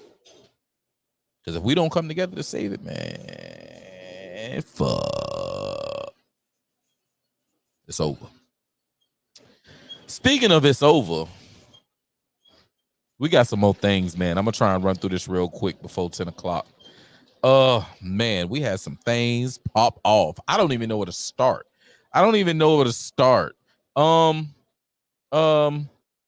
Locally, do I need to stay local? I'll stay local for a brief second, y'all. Falling shrimp prices and a lower demand for local caught shrimp. Our Haley Boland joins us now live from the shrimping docks of the Lazaretto Creek Bridge to Tybee Island. Haley, what can you tell us? Do y'all hear that? Yeah, good evening, Don. Do y'all hear that? Let me show you what I'm looking at. You're like, wait a minute, shrimp costs what? Y'all, we on the coast. We Georgia. And we got an issue with local shrimp, y'all. Georgia shrimpers are struggling as demand for local shrimp declines, y'all. Let's check this out. WTLC, Haley Boyd. These shrimping boats behind me are spending more time at the dock. Local shrimpers say that the price and demand for their product have dipped so low, it's no longer profitable for them to take their boats out. Now, local elected officials are getting involved. This group is made up of generations of commercial shrimpers. They say they're worried about the industry's future. I wanted my son to keep doing this. He works with my best friend here. And he would be fourth generation in my family, and I don't know that he's going to make it. He's going to have to find something else to do if we don't get some kind of change. Members of the Georgia Commercial Fishermen's Association say an influx of imported shrimp is to blame. According to the FDA, 94% of seafood sold in the U.S. is imported, and shrimp accounts for the largest percentage within that. Damn. And they're sold for much lower prices. You have these shrimp coming in from foreign countries that are coming in peeled, headed, deveined, frozen individually, and ready to go for between 35 cents and 70 cents a pound. At one point, these fishermen say their shrimp went for around $7 a pound. Now that's closer to around $3 a pound, all while the current price of diesel fuel is more than $4 a gallon, according to AAA. You go out there and fight to pay your fuel bill, and when that's paid, there's not much left over. Georgia Representative Jesse Petrie says he's teaming up with other coastal legislators to send a letter to the governor and the state's agriculture commissioner, encouraging them to ask the federal government for a fisheries emergency to be declared in the state. This is an unprecedented time. The market is essentially absolutely overwhelmed with imported shrimp, so our shrimpers can't sell their shrimp on the market. A declared emergency could potentially grant relief payments to shrimpers. Some of these people aren't going to make it through this season. If we don't have buyers for our shrimp, these guys, they're not going to make it. They'll lose cars, boats, houses. It's a critical point right now. A collective effort in the hopes of protecting Georgia's commercial fishing industry. Y'all, would y'all believe that we have a shrimp crisis? It's not the fact that we don't have the shrimp. It's the fact that they're being beat out by China and all these other places that are importing shrimp. See, man, people got mad about my boy. 45, 47. Y'all got mad about my boy. But money was booming and the economy was great. Oh, you don't believe me? Listen, I saw this yesterday and I couldn't believe my eyes. I walked in the store and you know, they have the newspaper rack as soon as you walk in the store, right? Well, I walk in the store and I see this. Thursday, September 14, 2023. This is USA Today. The economy is weighing Americans down. More say they trust Trump than Biden to lift the burden. This is USA Today. This is front page of USA Today, y'all.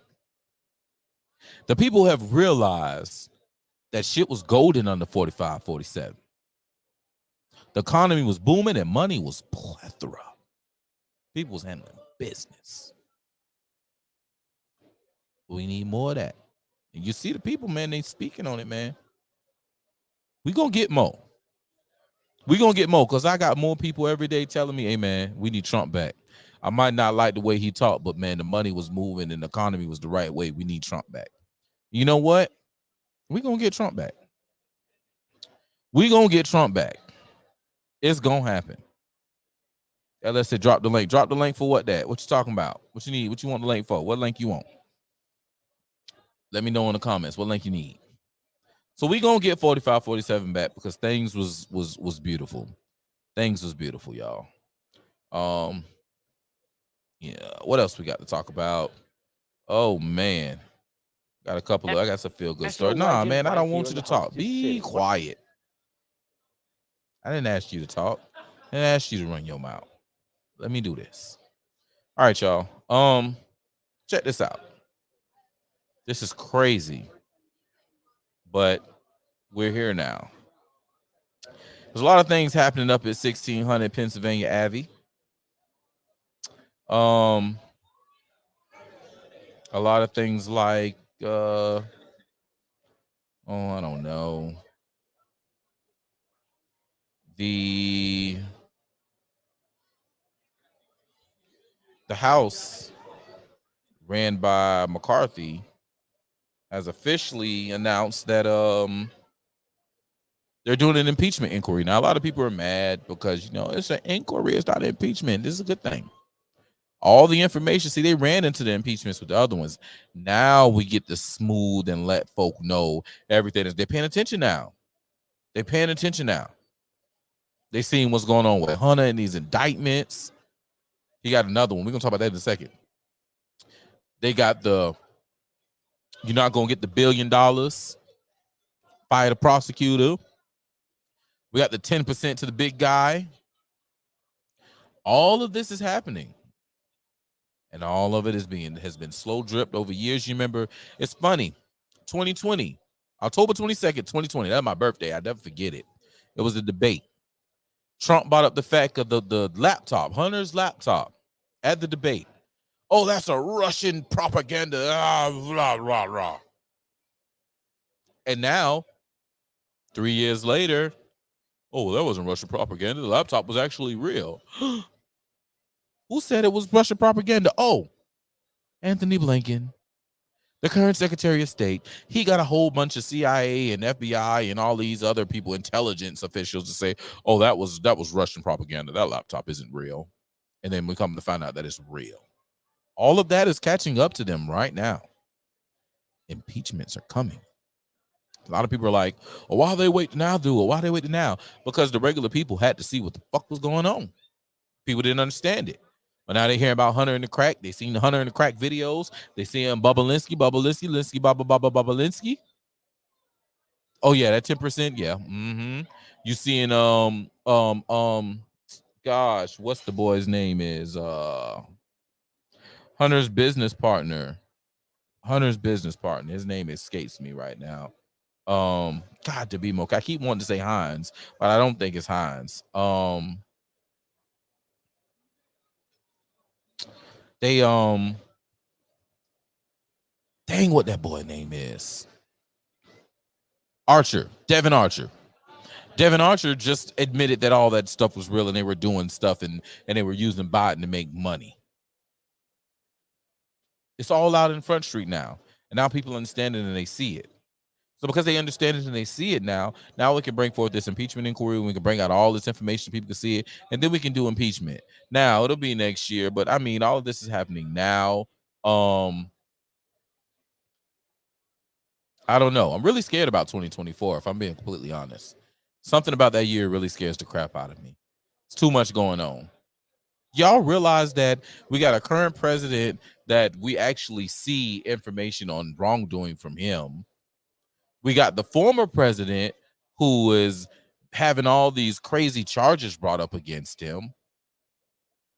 And we got World War III on the brink. All while there are countries, big economic countries around the world teaming up to create a new economic bloc. We got some crazy things going on that affect this country that we're not paying attention to. And a lot of people are going to get swept up in this shit. But you can always tune in to people like me. I get you right. I get you that info. We got the Hotep. Shouts out to Hotep Nation, man. Shouts out to Uncle Hotep. Shouts out to HJ Hotep Jesus. Shouts out to Kenny Hotep, Jay Pylon, the whole crew, man, who just stay dropping that info. Hotep's been told you a lot of this stuff now. So I'm just saying. Shouts out to Big Bruh, Shaka. Shaka been told y'all. Shaka been saying prep. Big Bruh, Rue, been saying prep for the longest. You got a little bit of time, but you ain't got much time left. I'm just saying. Because it's coming. It is coming, and they know it's coming. So get your heads together, man. Y'all get your minds right, man. So yeah, we got some Republicans who don't want that impeachment to happen, right? Because they're pro-Ukrainian. They know once that information starts coming out, a lot of them are going to get swept up in it because it was business as usual. The uniparty, man, we talked about it earlier. That uniparty is real. That uniparty is really real, and they know they're going to get swept up in it, so they really don't want it to come. I got another story here. I'm going to share it right quick. Still sticking on Biden and his foolishness. Did you guys see that he appointed a senior fellow by the name of Penny Pritzker as the special representative for Ukraine's economic recovery?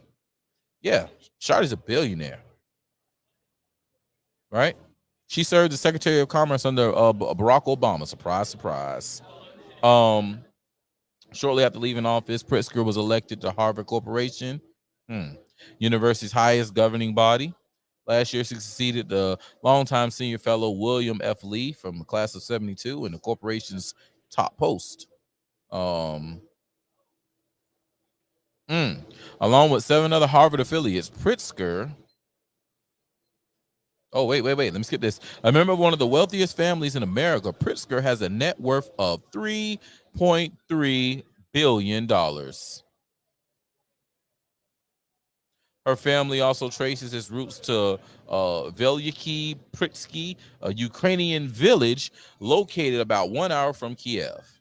Along with 7 other Harvard affiliates, Pritzker was sanctioned by the Russian government earlier this year, seemingly for supporting Ukraine amid the full-scale invasion launched by Russia in February 2022. So she's a part of the war. Her family's a part of the war. They're a part of it all. She's a multi-billionaire, and she just got put in play to be the economic developer, if you would, for the rebuild of Kiev in Ukraine. I'm hearing baby scream. I got to look. So, it's business as usual with these people, and they're making their friends rich. And we, the people, got to stand up, and it's time to kick some ass. But you know what the problem is? I'm going to tell you what the problem is and why that won't happen. Because I'm surrounded by idiots.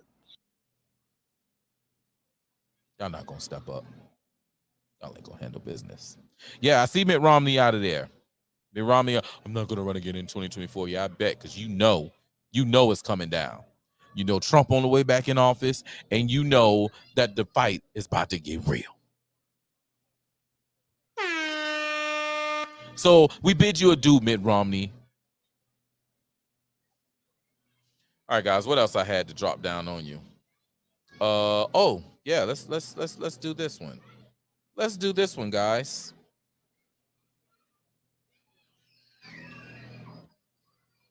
Let's do this. My police officer should be here in about 15. No. Up here. Nope. Down here. There you go. All right, guys. Hunter Biden's indictment stopped at gun charges, but more may be coming. The indictment of Hunter Biden on Thursday made one thing all but certain. President Joe Biden will embark on a 2024 re-election bid, dogged once again by his son's tumultuous business and personal life. The younger Biden is facing 2 counts related to false statements and purchasing a firearm, and a 3rd count of illegally obtaining a firearm while addicted to drugs. But with prosecutors continue to scrutinize his overseas business deals and financial records, the felony gun charges might soon be just one thread in a potential web of legal troubles. In June, Hunter Biden struck a plea agreement with prosecutors that would have allowed him to plead guilty to a pair of misdemeanor tax offenses before the deal fell apart during a court hearing in July after the U.S. judge Marilyn Noreika expressed concern over the structure of the agreement. Okay. Y'all know what the structure was of this agreement? Let me see. I don't even think they're going to mention it into this. They gave that dude a sweetheart plea deal, y'all. He pledged guilty to those misdemeanor tax fraud situations, and none of these charges, this gun charge, the further charges that are to come, he would have been immune from all of them. So shouts out to that judge for looking at that plea deal and was like, the fuck? Immunity, blanket immunity. Boy, who you think you is? Denied. Get this out my courtroom. Shouts out to that judge for doing that. Because if it wasn't for that judge, wouldn't be in this position we're in right now. And oh boy, where's Hunter? You know, Trump kept saying, where's Hunter? Where's Hunter? Where is he? God damn that Hunter. Where's Hunter? Because Trump knew.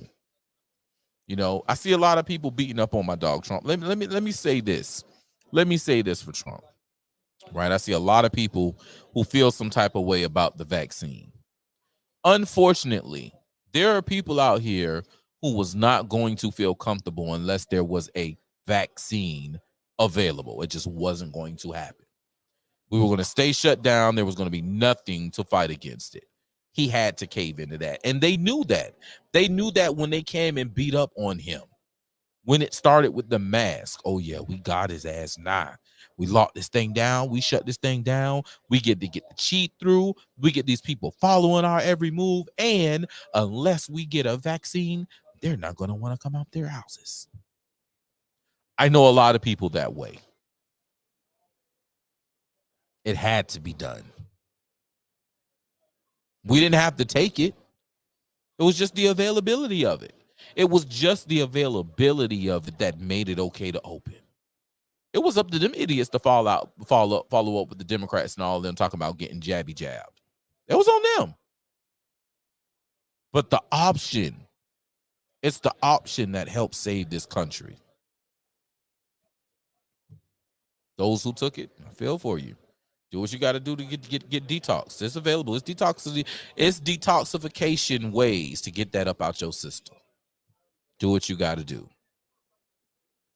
But it had to happen. I understand that. He did what he had to do. But he's coming back.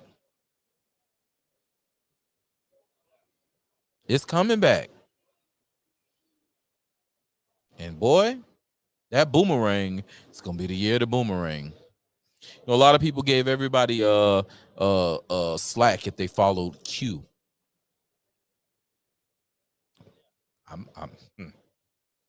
I don't see no lies.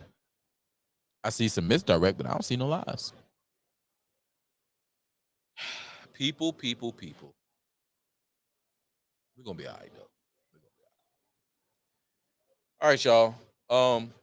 I got one good feel good story, and then we're gonna get up out of here, man. I didn't play no more music tonight at the festival. So tomorrow's gonna be a long day of me DJing. Let's go ahead and let's jump in. Yeah, you're right. They thought they found the fool, and that judge threw a monkey wrench in their plans. You're absolutely right about that one. All right, y'all. Last story. You also said what prices change, first-hand info. Can I come up on the panel? Not tonight. The night's gonna be a short night. Next week though. Come in here next week. I'll throw the link out, man. It'll be open. We'll open up the lines, period, next week. And we'll see what's happening. We'll see what the people got to say. So y'all make sure y'all invite your friends, and we'll make that happen. Last story of the night that I want to share. It's pretty cool.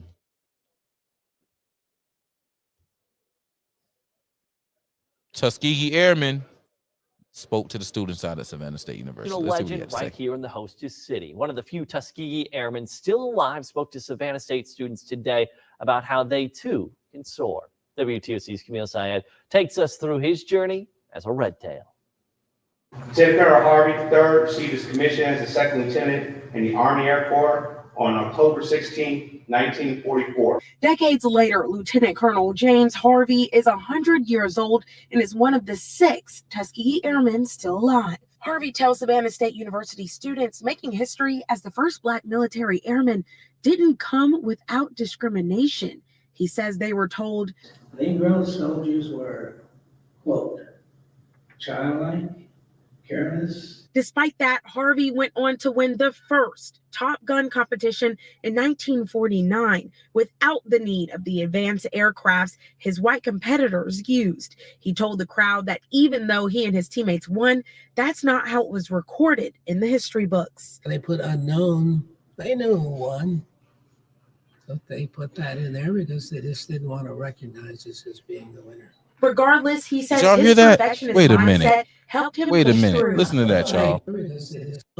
Oh, he and his teammates won, his white competitors used. He told the crowd that even though he and his teammates won, that's not how it was recorded in the history books. They put unknown. They knew who won. So they put that in there because they just didn't want to recognize us as being the winner. Regardless, he says his perfectionist mindset helped him push through. I ignore it and go on and do what I have to do. And since I was a member of the team, let's talk about it. But now he travels around the country inspiring the next generation of soldiers. And you can see the students behind me taking pictures and soaking up the wisdom he gave to them today. They tell me this was an eye-opening experience. Learning to stay focused in any type of situation that you're in. He faced a lot of adversaries that a lot of us currently still go through today, but not as harsh as it was back then. They can do anything they want to, just apply themselves, strive to be the best. That's why I tell all youngsters, strive to be the best. Camille Syed, WTOC News. They won. And instead of addressing the fact that some Black men won the Top Gun, they said the winners were unknown. See, when we talk shit, it's for reasons.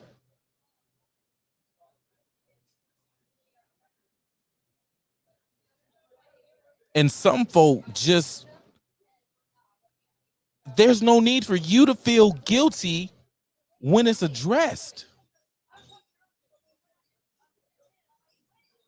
Just say, yes, they fucked up, and we need to, let's rectify that while we can.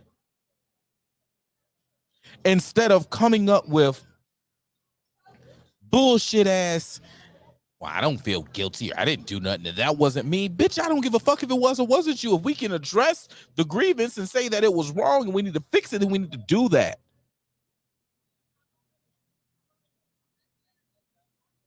But it just takes so much out of so many of you to say, yeah, that's fucked up and we need to fix it. You got some come to Jesus's, you need to do it your damn self. But people like me, I don't care who don't like it.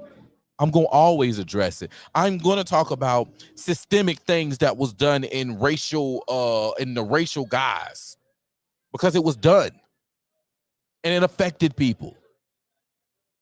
and still to this day affect people. Fucking trauma affects everyone.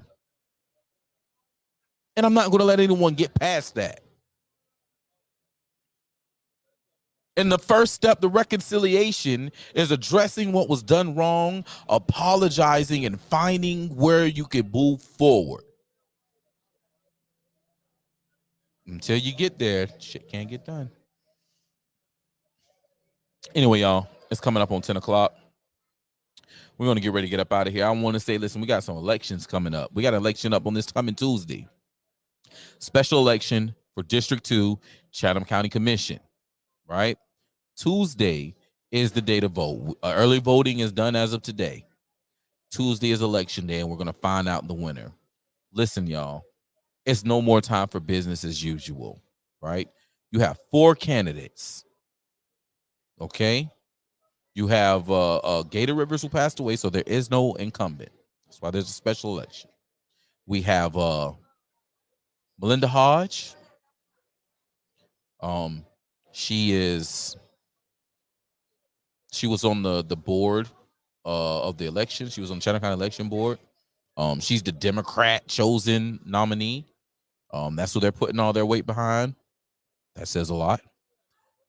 We have Coach. God dang, I cannot think of Coach's name right now. Sorry, y'all. There's a guy. He's a coach. From the Coach Hamilton. Coach Hamilton from the Boys and Girls Club, Frank Callen. We have David Tootle, and you have Miss Naisha Banks, who is a mother and activist. Well, back up a little bit. David Tootle, he's a coach, and he also works in cybersecurity, right? He's a football coach. And then you have Miss Naisha Banks, who is an activist, mother. She worked with legal issues and people coming in, fighting recidivism, getting resources to families, things of that nature, who's vying for this seat for the special election. You need to pay attention to who's speaking to what you need done, right? You need to pay attention to the people who are really speaking to your soul, ones who are doing things that you agree with, ones who are working, truly doing the work of the people, truly allocating and making sure that resources get to those who need them, those who are truly going to be the voice for you. Put the right person there, District 2, Chatham County. Don't just follow up with business as usual. Put the person there who is going to speak to your heart and your needs. Just like in November, when it comes to these city officials, pay attention.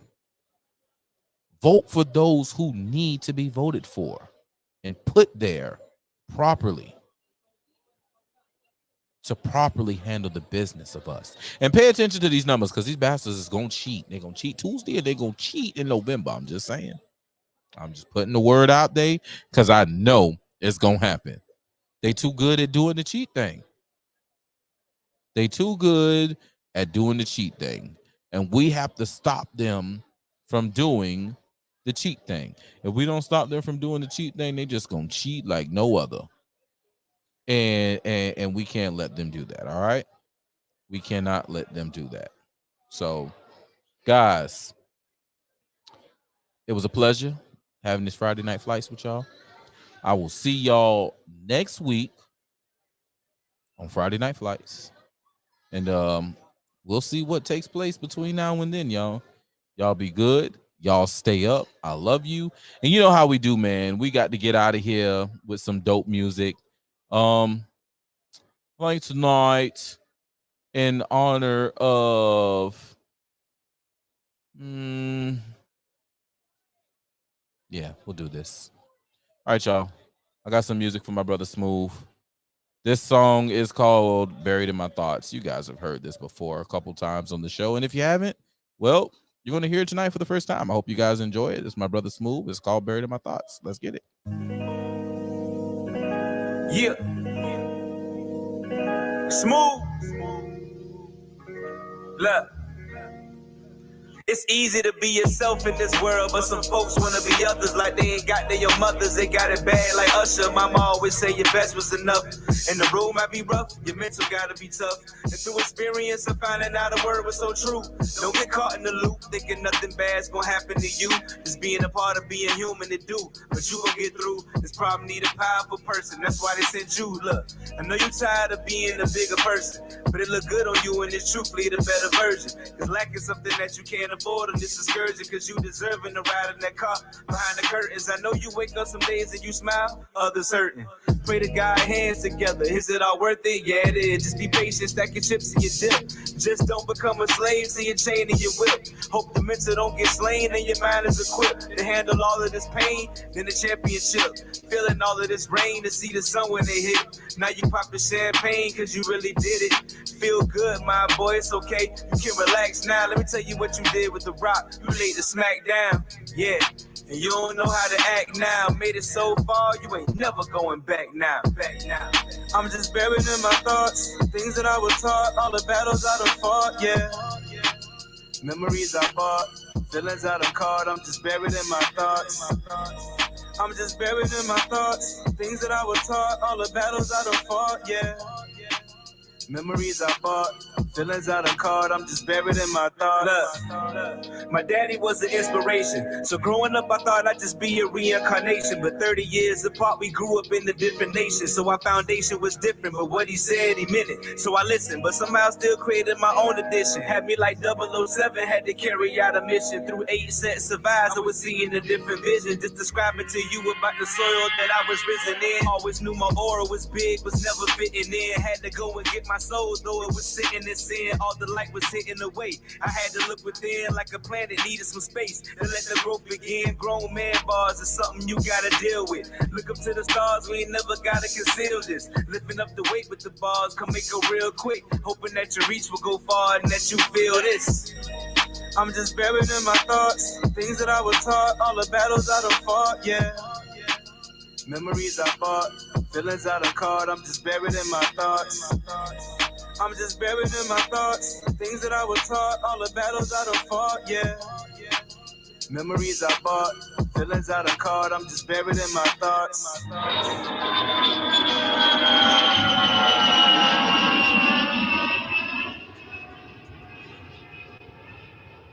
DJ Protocol.